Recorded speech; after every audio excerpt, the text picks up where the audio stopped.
महाभारत में दानवीर कर्ण ने भगवान श्री कृष्ण को अपनी व्यथा सुनाई, अपनी समस्याएं गिनाने लगा कर्ण। पहली बात कर्ण ने भगवान श्री कृष्ण से कही कि मेरी मां ने मुझे जन्मते ही त्याग दिया। क्या यह मेरा अपराध था कि मेरा जन्म एक अवैध बच्चे के रूप में हुआ? दूसरी बात कर्ण ने भगवान श्री कृष्ण से कही कि आचार्य द्रोणाचार्य ने मुझे शिक्षा देने से मना कर दिया क्योंकि मैं क्षत्रिय नहीं था उनकी नजर में। क्या यह मेरा अपराध था? कर्ण ने तीसरी बात कही कि द्रौपदी के स्वयंवर में मुझे अपमानित किया गया कि मैं राज परिवार का हिस्सा नहीं हूं। क्या यह मेरा अपराध था? मुझे बार बार अपमानित किया गया। तो जवाब में, उत्तर में भगवान श्री कृष्ण ने कहा कि हे कर्ण, अब जरा ध्यान से सुनो। मेरा जब जन्म हुआ तो मेरा जन्म ही कारागार में हुआ। मेरे पैदा होते ही मृत्यु मेरी प्रतीक्षा कर रही थी। जिस रात मेरा जन्म हुआ उस रात मेरे मां बाप से मुझे अलग होना पड़ा। जहां पहुंचा वहां हर वो काम करना पड़ा जो ग्रामीण क्षेत्रों में करना पड़ता है। गायों का गोबर अपने हाथ से उठाना पड़ा। मैं जब छोटा था, चल नहीं सकता था, तब मेरे ऊपर प्राणघातक हमले किए गए। मुझे मारने की बारंबार कोशिश की गई। ना मेरे पास शिक्षा थी, ना गुरुकुल था बचपन में, ना कोई महल था, ना कोई विशाल सेना थी, लेकिन तब भी मेरा मामा मुझे अपना सबसे बड़ा शत्रु मानता था। और जरासंध के प्रकोप की वजह से फिर मुझे यमुना पार से चलकर समुद्र किनारे द्वारका में जाकर बसना पड़ा, अपने परिवार को ले जाकर। मेरे भी जीवन में चुनौतियां लगातार रहीं, अन्याय होता रहा। जीवन में कितनी बार अन्याय हो रहा है ये महत्वपूर्ण नहीं है। जीवन में कितनी बार अपमानित किया जा रहा है ये महत्वपूर्ण नहीं है। महत्वपूर्ण यह है कि आप उस अपमान का, उस अन्याय का जवाब कैसे देते हैं। आपके पास कितना ज्ञान है जिसका आप इस्तेमाल करते हैं और इन सब चुनौतियों को पार करते हुए आगे बढ़ते हैं, क्योंकि जीवन तो भगवान का भी सरल नहीं था। श्रीमद् भगवद गीता, जो महाभारत के मध्य में युद्ध की शुरुआत से पहले भगवान श्री कृष्ण ने अपने सखा अर्जुन को 18 अध्याय 700 श्लोक के रूप में सुनाई, उस श्रीमद् भगवद गीता से 5 बातें आज मैं आपके लिए लेकर आया हूं और 5 श्लोक ऐसे लेकर के आया हूं जो गीता का सार समझाते हैं। आइए शुरू करते हैं। सीखोगे नहीं तो जीतोगे कैसे, ये लर्निंग सीरीज। मेरा नाम है RJ Kartik. 5 learnings from Shrimad Bhagavad Gita. शुरू करने से पहले आपको बताना चाहता हूं कि अपनी हर कहानी के अंत में आपसे कहता हूं, ऊपर वाले के आशीर्वाद के साथ कर दिखाओ कुछ ऐसा कि दुनिया करना चाहे आपके जैसा। शास्त्रों को पढ़ने की बात आपसे अक्सर करता हूं और मैं खुद हमारे गुरुदेव परमहंस स्वामी श्री अड़गड़ानंद जी महाराज की यथार्थ गीता को रोज पढ़ता हूं। यथार्थ गीता के जरिए समझने की कोशिश करता हूं, अध्यात्म की दुनिया में प्रवेश करने की कोशिश करता हूं। पहली लर्निंग जिसके बारे में मैं बात करना चाहता हूं, हम सभी को पता है कि भगवान के दर्शन कब होंगे, वो प्रकट कब होंगे, क्योंकि गीता में एक श्लोक है जिसे हम सब ने बचपन से सुना है और याद हो गया है। यदा यदा हि धर्मस्य ग्लानिर्भवति भारत अभ्युत्थानम धर्मस्य तदात्मानं सृजाम्यहम्। चतुर्थ अध्याय का श्लोक नंबर 7 जो बताता है कि भगवान दर्शन कब देंगे, प्रकट कब होंगे। इसका हिंदी अर्थ निकालेंगे तो निकलता है कि जब जब धर्म की हानि होगी, जब जब अधर्म बढ़ने लगेगा, तब तब मैं अपने स्वरूप को रचने लगूंगा। इस दुनिया में ऐसा कौन सा समय है जब संकट नहीं होता? ऐसा कौन सा समय है जब अधर्म नहीं बढ़ता है? तो क्या भगवान प्रकट हो जाते हैं? हम में से बहुत सारे लोगों ने वो श्लोक तो समझ लिया, लेकिन उसके ही आगे भगवान श्री कृष्ण ने उसी श्रीमद् भगवद गीता में कहा कि जन्म कर्म च मे दिव्य मेवं यो वेत्ति तत्वतः त्यक्त्वा देहम पुनर्जन्म नैति मामेति सो अर्जुन। भगवान श्री कृष्ण ने कहा कि मेरा जन्म तो होगा, लेकिन मेरा जन्म और कर्म अलौकिक है। वो इन चर्म चक्षुओं से देखा नहीं जा सकता। वो अलौकिक है, वो दिव्य है। उस दर्शन के लिए आपको निर्मल होना होगा। उस दर्शन के लिए आपको मोक्ष प्राप्ति के रास्ते पर चलना होगा। और वो रास्ता क्या है वो भी भगवान श्री कृष्ण ने श्रीमद् भगवद गीता में बताया। ओमित्येकाक्षरं ब्रह्म व्याहरन् मामनुस्मरन्। ओम का जप, मेरा ध्यान, यही वो रास्ता है जिसके जरिए, जिस रास्ते पर चलकर आप उन प्रभु के दर्शन पा सकते हैं। दूसरी बात श्रीमद् भगवद गीता का सार समझाती है श्रद्धा। प्रभु के दर्शन करने हैं, उस रास्ते पर चलना है तो श्रद्धा बहुत आवश्यक है। भगवान श्री कृष्ण ने चतुर्थ अध्याय में श्लोक 39 में कहा, श्रद्धावान लभते ज्ञानम तत्परः संयतेन्द्रियः ज्ञानम लब्ध्वा पराम शांति म चिरेणाधिगच्छति। वो कहते हैं कि श्रद्धा रखने वाले मनुष्य जो हैं, जो अपनी इंद्रियों पर संयम रखते हैं, जो तत्परता से अनन्य भाव से मेरी साधना करते हैं, वो मुझे यानी परम शांति को प्राप्त होते हैं। भगवान श्री कृष्ण ने आगे श्रीमद् भगवद गीता में 9वें अध्याय में श्लोक 26 में एक बात और कही कि पत्र पुष्प फल जल जो भी अर्पण कर रहा है श्रद्धा भाव से, उसे मैं प्रेम सहित स्वीकार करता हूं। और कहा है कि भाव बस्य भगवान सुख निधान करुणा भवन।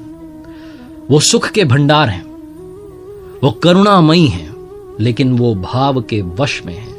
जहां भाव है वहां भगवान है। ये दूसरी जो लर्निंग है सिखाती है कि श्रद्धा के साथ, समर्पण के साथ उस परमात्मा की पूजा करना बहुत जरूरी है। जहां आपका भाव डगमगाया कि काम नहीं बन रहा है, आप कहीं और चला जाता हूं, किसी और दरवाजे को खटखटाता हूं, वहीं सारा खेल गड़बड़ हो जाता है। इसलिए श्रद्धा में कमी मत आने देना। तीसरी बड़ी बात जो समझने वाली और सीखने वाली है श्रीमद् भगवद गीता में, 6ठे अध्याय के 5वें श्लोक में भगवान श्री कृष्ण ने कहा, उद्धरेदात्मनात्मानम नात्मानम वसादयेत आत्मेव ह्यात्मनो बंधुरात्मेव रिपुरात्मना। हिंदी अनुवाद अगर करें इस श्लोक का तो निकलता है कि अपने द्वारा अपना इस संसार सागर से, समुद्र से उद्धार करें और अपने को अधोगति में ना डालें। भगवान श्री कृष्ण कहते हैं क्योंकि पार्थ, हम स्वयं अपनी आत्मा के मित्र हैं और शत्रु हैं। और थोड़ा समझें तो आत्मना अपने द्वारा, आत्मानम अपने आप का, उद्धरेत उद्धार करें, आत्मानम अपने आत्मा को अधोगति में ना पहुंचावें, ये कहने का अर्थ है। और इसका सीधा मतलब अगर आप अपने जीवन में निकालें, इंसान मनुष्य जहां कहीं है, जो कुछ कर रहा है, उसका जिम्मेदार सिर्फ और सिर्फ स्वयं है। हम अपने कर्म द्वारा अपनी नियति को निर्धारित करवाते हैं। हम ही अपनी आत्मा के सबसे अच्छे मित्र हैं और हम ही अपनी आत्मा के सबसे बड़े शत्रु। हम विकारों में फंस करके, मोह में, लोभ में, काम, क्रोध, इन सब में फंस करके अपने आप को गलत रास्ते पर ले जा रहे होते हैं। हमारी आत्मा को पता होता है कि हम गलत रास्ते पर जा रहे हैं, लेकिन चले जाते हैं उन विकारों के पीछे। हमारे पास ही ऑप्शन है कि हम अपनी आत्मा का सबसे अच्छा मित्र बने, सबसे अच्छा दोस्त बने और इस संसार सागर से पार चलें। पार चलने की प्रक्रिया क्या है वो मैंने आपको पहली लर्निंग में अभी बताई। अब चौथी बात आती है कि भगवान को सबसे प्रिय कौन लगता है, उनका सबसे प्यारा भक्त कौन है। तो ये भी उन्होंने बताया श्रीमद् भगवद गीता के 12वें अध्याय के श्लोक नंबर 15 में। उन्होंने कहा कि यस्मान्नो द्विजते लोको लोकान्नो द्विजते च यह हर्षामर्ष भयोद्वेगेर मुक्तो यह सच में प्रिय।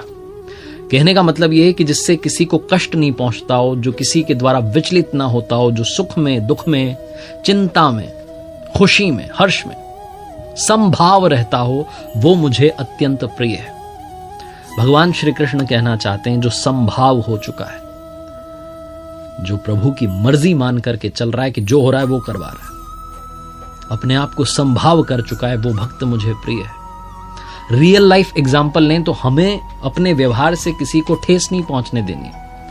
हमारी बातों से कोई उदास ना हो जाए, हमारी बातों से कोई परेशान ना हो जाए, इतना तो हम कर ही सकते हैं। अपनी वाणी में संयम तो ला ही सकते हैं। लेकिन दुनिया में लोग कोशिश करेंगे आपको पिंच करने की, आपको गुस्सा दिलाने की, आपको क्रोधित करवाने की, आपसे उल्टा सीधा बुलवाने की। लेकिन उनसे बचना है। जब हम ड्राइव कर रहे होते हैं, सड़क पर होते हैं, रॉन्ग साइड से कोई चला आ रहा होता है, पी करके चला रहा होता है, धुन में चला रहा होता है, उससे अपनी गाड़ी बचाना, अपनी जान बचाना भी हमारी जिम्मेदारी है। बस इतनी सी बात है। और अंत में सबसे महत्वपूर्ण बात, जब आपको लगे कि सारे रास्ते बंद हो गए, अब तो कुछ समझ में ही नहीं आ रहा क्या करना है, तो इसका भी सल्यूशन दे दिया। 18वें अध्याय के श्लोक 66 में भगवान श्री कृष्ण ने कहा, सर्वधर्मान परित्यज्य मामेकम शरणं व्रज अहम त्वाम सर्व पापेभ्यो मोक्ष यश्यामि मा शुचः। कहने का मतलब कि सभी धर्मों को छोड़ करके मेरी शरण में आ जाओ, मैं तुम्हें सभी पापों से मुक्त कर दूंगा। इसमें कोई संदेह नहीं है, कोई शंका नहीं है।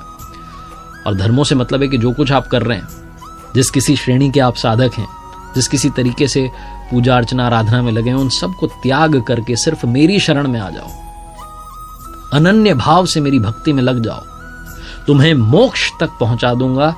इसमें कोई संदेह नहीं है। भगवान श्री कृष्ण की वाणी है। 18वां अध्याय है, 66वां श्लोक है।